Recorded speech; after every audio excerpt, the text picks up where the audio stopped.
Sa loob ng mahigit isang buwan, kumarites, bibilangin na natin itong coins na naipon natin. Kalagitnaan yata ng June nung nag-umpisa akong maghulog ng 10 at 20 coins.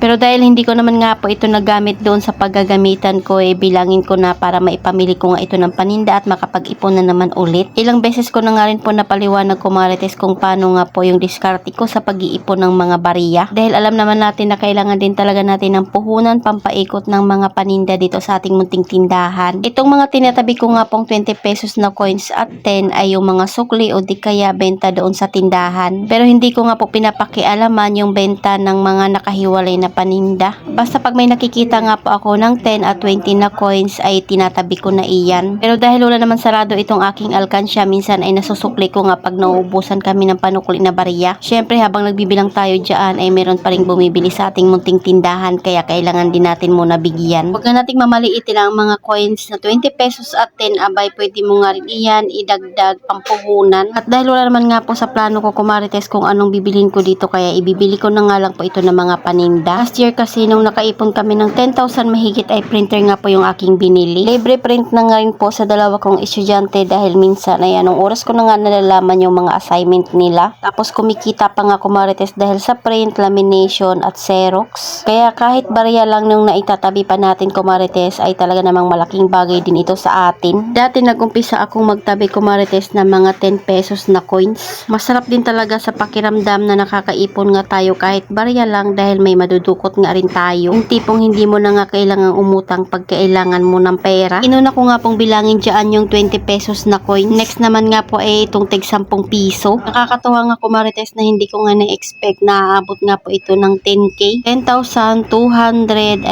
pesos nga po yung naipon namin sa loob ng isang buwan mahigit. Pero mag-iipon naman nga po ulit ako, kumarites, para naman nga po sa puhunan ngayong December o di kaya para sa Christmas party ng mga bata. O di ba kahit sa pabarya-barya lang ay nakaplano pa rin talaga ito, kumarites, kung saan ko nga po ito igagastos. Kahit maliit na halaga yung ating hawak na pera, kumarites, ay kailangan marunong tayo magplano or mag-budget. Dahil kahit gaano pa kalaki yung hawak natin, kung hindi natin kaya budgetin ay talaga namang maglalaho lang iyan na parang bula. Yung tipong mapapatanong ka na lang talaga kung saan napunta yung hawak mong pera. So after ko naman bilangin dyan, kumarites, ay pinabalot ko na nga rin po iyan sa plastic para naman nga po ay maibayad na sa grocery. Akala ko talaga, kumarites, na hindi ito aabot ng 10,000, pero nagulat ako nung binilang ko ay lumagpas pa. May mga nagko-comment or nagpi-PM nga sa akin na buti pa nga daw ako, kumarites, nakakaipon. Yung iba kasi, kumarites, nadudukot nga nila yung ipon nila at napapamili ng mga paninda. Yung iba naman nga po hindi nakakaipon dahil pambayad nga lang po sa utang. Ang madalas ko namang sinasabi, kumarites, at least may nadudukot nga para pambili ng mga paninda. Kung sa pambayad naman ng utang, ang mahalaga nga po ay nakakabayad ng utang. Yung tipong may inaasahan ka ngang makukuhaan pag kinapos ka.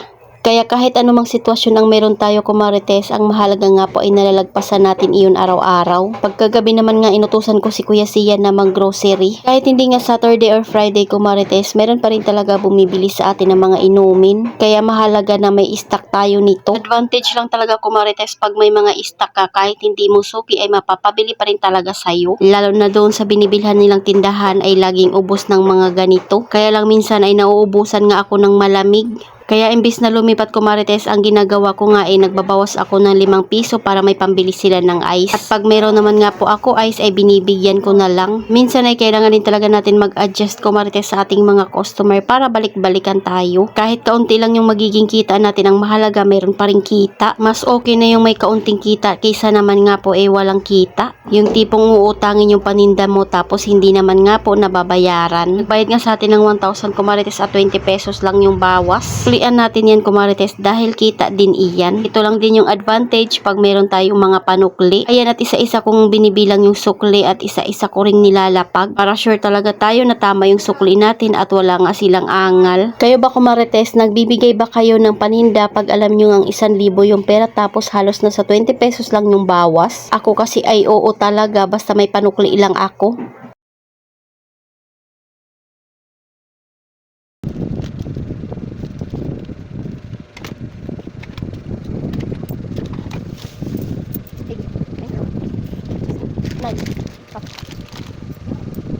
Meron pa ko mo.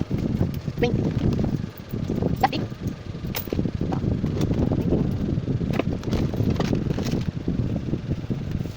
Ito naman nga po yung mga napamili ni Kuya Sian kagabi at i-display ko nga rin po ito ngayon. Bago pumasok si Jowa, ayan, at pinabili ko nga siya ng itlog at mantika. Kahapon pa kasi kami walang itlog at walang mantika. May bike nga si Kuya Sian na ginamit para mabitbit niya nga po itong malaking karton. Buti na nga lang talaga yung bigas namin kumarites ay nakakilo na at meron nga pong bumibili sa akin dyan ng bigas. 4 na kilo nga po yung bibilhin niya kumarites at ang ibabayad niya nga po ay GCash. Tumatanggap din talaga ako kumarites na bayad ay GCash dito sa aking paninda. Ang benta ko nga po sa Coco Pandan kumarites ay 55 pesos nga yung kilo. O diba umaga pa lang ay kumikitang kabuhayan na nga tayo. GCash nga po yung binabayad dito sa aking munting tindahan kumarites ay hindi na nga po ako nagpapadagdag. Maliban na lang talaga kung kailangan mong magsukli ay may charge na nga po iyon. Pero kung sakto lang naman yung binayad mo doon sa binili mo ay hindi na nga po ako nagpapadagdag. So ayan, at inayos ko nga lang po yung itlog doon sa lagayan niya at baka mabasag pa ito dito sa lamesa. Pati yung mantika ay ilalagay ko na doon sa lagayan niya dahil kita nyo naman nga dyan wala na talagang mantika. Diba umaga pa lang